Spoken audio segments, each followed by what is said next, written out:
બોટાદમાં હાઈસ્કૂલ 4 રસ્તા પાસે નવું શૌચાલય બનાવવાની માંગ ઉઠી। બોટાદમાંથી ગુજરાતના વિવિધ જિલ્લાઓમાં જવા માટે તેમજ આવવા માટેના મુખ્ય પિકઅપ પોઈન્ટ હાઈસ્કૂલ 4 રસ્તા પર પહેલા શૌચાલય હતું તેને તોડી પાડી નગરપાલિકા દ્વારા ઝવેરચંદ મેઘાણીજીની પ્રતિમા મૂકવામાં આવી છે, પરંતુ શૌચાલયની કોઈ વૈકલ્પિક વ્યવસ્થા કરાઈ નથી। અહીં શૌચાલય નહીં હોવાથી લોકોને ભારે હાલાકી પડી રહી છે। ખાસ કરીને ઠંડીની ઋતુમાં શૌચાલય નહીં હોવાના કારણે મહિલાઓ શરમજનક સ્થિતિમાં મુકાય છે। બોટાદ જિલ્લાના રાણપુર બરવાળા તાલુકાના લોકો પણ બોટાદમાં આવી આ પોઈન્ટ પર ઉતરે છે અને પ્રથમ શૌચાલય શોધતા હોય છે, પરંતુ અહીં શૌચાલય નહીં હોવાના કારણે મુસાફરો મુશ્કેલીમાં મુકાય છે। ત્યારે બોટાદના શહેરીજનો, મહિલાઓ અને મુસાફરોની માંગ છે કે હાઈસ્કૂલ 4 રસ્તા પોઈન્ટ પર જાહેર શૌચાલય બનાવવામાં આવે। Rajesh Shah, R news, Botad.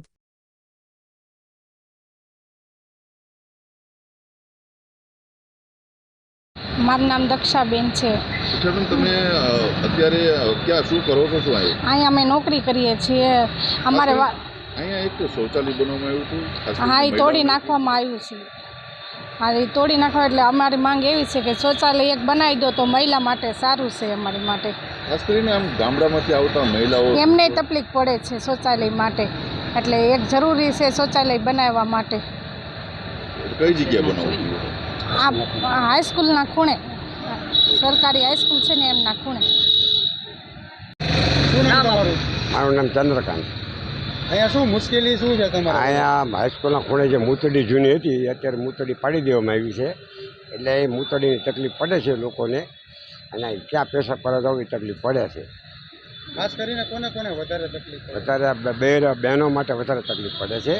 બહેનો બિચારા ક્યાં જાય એટલામાં કોઈ જગ્યાએ મૂતડી બીજે કોઈ જગ્યાએ કિલોમીટરના એરિયામાં છે નહીં, એટલે એ લોકોને તકલીફ પડે છે। અને ઘણીવાર લોકોને કપડાં પણ પલળી જાય છે બહેરાઓને। ગામડામાંથી આવતા લોકોની શું મુશ્કેલી? ગામડામાંથી આવતા લોકો બધા ઉતરીને તરત મૂતડી ગોતે છે, પણ એટલામાં કોઈ જગ્યાએ મૂતડી છે નહીં, એટલે એ લોકો બિચારાને વધારે તકલીફ પડે છે ગામડાવાળાને। ને બોટાદમાં આ 100 ગામનું હટાણું છે, લોકો આવે છે, એ લોકોને આ તકલીફ પડે છે। પહેલાં મૂતડી હતી સ્કૂલના ખૂણે, પણ એ મૂતડી કાઢી નાખવામાં પાડી દેવામાં આવી છે, અને ત્યાં ઝવેરચંદ મેઘાણીનું પૂતળું મૂકવામાં આવ્યું છે। એટલે હવે જો અત્યારે મારી માંગ એ છે કે મૂતળી બનાવવામાં આવે ઓલી, ભલે પૈસાથી લોકો પર જાય એ ટાઈપની મૂતળી બનાવવામાં આવે ને નગરપાલિકા કે કોઈ બનાવે તો એના માટે સારું છે। દિલીપ ચૌહાણ। આજે કોઈ શૌચાલય માટેની રજૂઆત છે, મુશ્કેલી પડે લોકોને, કેવી હકીકત શું માંગણી? હવે હકીકતમાં તો એવું છે, આ મેન પોઈન્ટ છે, અહીંથી સુરત, વડોદરા, મુંબઈ, અમદાવાદ બધા રૂટનું વાહન અહીંયા ચાલે છે। બાકીનું 52 ગામડાનું હટાણું છે, એટલે પરિસ્થિતિ એવી ઊભી થાય છે કે કોઈ પણ વ્યક્તિ બહારથી સુરતની બસમાંથી ઉતરે કે અથવા અમદાવાદ, વડોદરા કોઈ પણ રૂટના લાંબા રૂટથી આવે અને ઉતર્યા પછી એ લોકોને તકલીફ હોય શૌચાલયની, કે ભાઈ બેન દીકરીઓ હોય કે જેન્ટ્સ હોય એને શૌચાલય કે મૂતણી માટે જવું પડે તો પહેલાં પ્રશ્ન કરે કે ભાઈ અહીંયા ક્યાં છે, તો અહીંયા એવું કોઈ જગ્યા છે ને એને એક હતી એ પાડી દેવામાં આવી છે।